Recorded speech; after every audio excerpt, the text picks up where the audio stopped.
Go.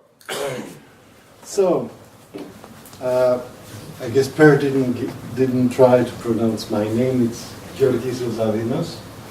I'm a co-founder at Cry4ES, and I'm going to tell you about mnemonic, which is about password generation rather than cracking. So this came out like it's sort of an unprepared talk. We talked last week with Per, and he invited us to the conference, and it's kind of like weird to go empty-handed, so we just pulled off something from our software, open sourced it, and decided to make a talk about it. Yay! Yay! So Cry4 is a private and secure real-time team collaboration tool. Secure as in secure? We'll see, yeah. Yep. It's running on web browsers and mobile, so iPads, iPhones, Android. And it's basically a team collaboration. It allows you to edit documents collaboratively, have like some sort of like communication stream within your team, all encrypted in the browser. So that we don't know what's like discussed or done within a team space. We are going to hopefully launch it 2013, probably around May. And we are now entering the closed beta. So if anybody is interested, let us know. Now, obviously, no matter how much we try to secure the data, we use AES-56 and the Al-Gamal ECC. It really all depends on the strength of the passwords that users choose. So we haven't really tried it out in this, but we were trying to figure out a way to allow people to choose to make strong passwords without necessarily imposing obscure security policies. So this is like our login screen. You have like a two-factor authentication, so you get like a code through SMS on your mobile phone, and then you can log in using your password. So the goal was to avoid like obscure rules that impose capitals, letters, numbers, special symbols that end up invariably as password $123, and to use English or any other language, like native language words, sequences of words to compose really random passwords. Okay. So we generate sequences of 32-bit unsigned integers, which we transform to words in a way that we can go back. So it's like a reversible function. By the way, this is not our own idea. This was after I looked for a while in several how do they do password generation. This was, if I remember correctly, inspired from Electrum, which is a sort of a Python Bitcoin client. So how does it look? We want a way to have predictable strength, random passwords that come out as words. Right? Every say 32-bit integer in our sequence corresponds to 3 English words taken from a very short vocabulary. This vocabulary has a length of 1,626 words, which just corresponds, 1,626 cubed is just above 2 to the 32. Okay. So with modulo, I'll show you exactly how this happens later, this random number to obtain triplets of words that we use as the password after. So a 32-bit example is these 3 words. So if you can remember, like, usually make up a story, it's like a haiku sort of thing.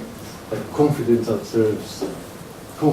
towards ourselves is an insult, say, or this is the number in decimal and in hex, and a 96-bit word is like 3 times these triplets, so like 9 words. That's another example. Mean, yesterday, gone. Size, waste, days, endless, apple, that's easy. And then I have a story about the rest. Now, the words used here are actually carefully chosen. It's a very small dict, and it's chosen from the most used words in contemporary poetry.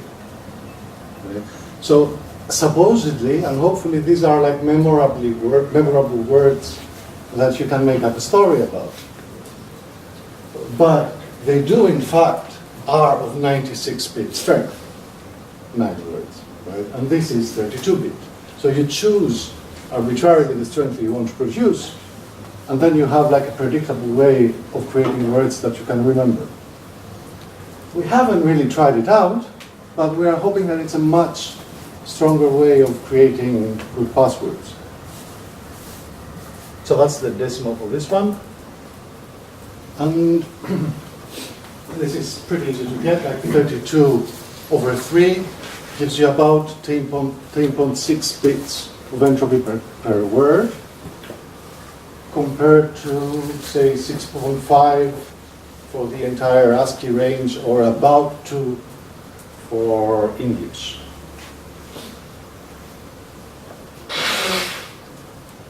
So this is how it works, right? So we say for a given integer x, these are the 3 indices in the dictionary. Right, so you take the integer, you modulo n it, then you divide it by n, add the previous one, you modulo n it, and then you do the same process for the third one. Right, so you end up with the triplet. And then if you want to go back, it's exactly the same thing. You just like reverse your function. So you calculate the index of the word, like given certain words, to go back to the integer. All I have to do is to find the indexes and then calculate that particular number in my random sequence. Now, for those who, I don't know if any of you does JavaScript as well, you can create a mnemonic given a certain strength. This one, for instance, you call them 2 words and it gives you like the words. You can see the random number that generated the mnemonic, or you can convert it to hex. You can, of course, go back from the words to the original mnemonic. And we've also made sort of, it's a browser extension, so you can install this in Chrome, for instance, and create passwords for the sites you visit. We haven't put it up on the Chrome store, but as soon as we do a Firefox version, we'll do that. So you just click generate key and it gives you like a new sequence every time. You can choose the string. This is, of course, open source. It's distributed under the MIT license. You can find it on that GitHub address. And our company, and that's me. Thank you very much.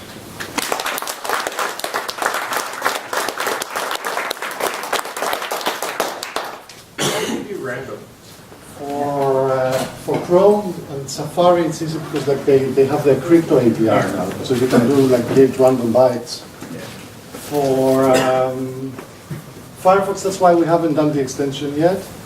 We can use the Stanford library has now been fixed because there was like a pretty bad bug. Found that. You found that? All right. Okay.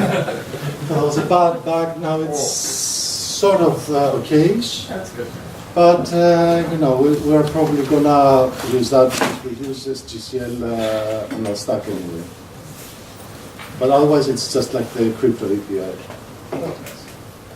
The crypto API, is that something that's only in HTML5, or is it going to be a standard? Because I've been thinking along the same lines, and the one thing I didn't want to do in the browser was to use, JavaScript random, because then... Yeah, you can't use the sort of built-in random, Yeah, right? yeah. As in any other random... Yeah, I mean, in you any- can, of course, but... Yeah. Yeah, I mean, if you're going to prove it's secure, it would be nice to be as secure as the encryption The boundary Crypto used for negotiating session API keys. in Chrome and in Safari uses the random, basically, if I remember correctly. The right? one we do not speak about, the Internet Explorer. Internet Explorer, we don't deal with it. Right? It's just like out of, we say, okay, we don't want to deal with Internet Explorer, it's not a problem. Hey! Firefox is going to have it like, for Firefox it's already done basically, except that there's one bug for mobile Firefox that stops it from being pushed upstream. But otherwise it's there really.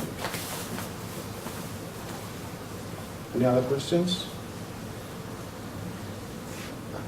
I'm somewhat curious of the triplets, and you talked about that it's from poetry, and I'm wondering if the triplets themselves end up forming something that, in some cases, is an exact phrase potentially from the poetry. Potentially, yeah. Okay, but it is the words themselves are all randomly. Yeah, So they if you are end up with a produced phrase- randomly, right? Okay. So, like, you generate, say, if you want Yeah, a I saw 32-bit I saw word, that. you generate just one number. But they rarely make sense, but they are sort of memorable and you can make up a story about it. The mapping from number to the 3 words, how did the... This one. So X is the integer, 32-bit, right?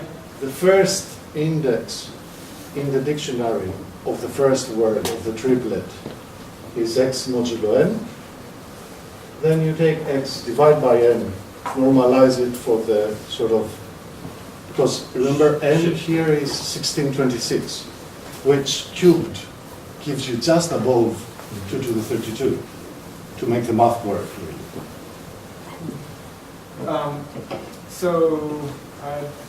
Why don't you just go just under? Doesn't work, right? So like it's very hard. I mean, you can make some obscure power of 2 that only makes sense to you to find some other combination. But if you do say, 2 to the square root of 2 to the 32 is a massive number that you have to compile a dictionary of like words that are not memorable anymore. Like it ends up being like diceware, which is a great method, but it does contain words that I can't remember. So I'd rather use something that sort of even to a non-English native speaker like makes sense.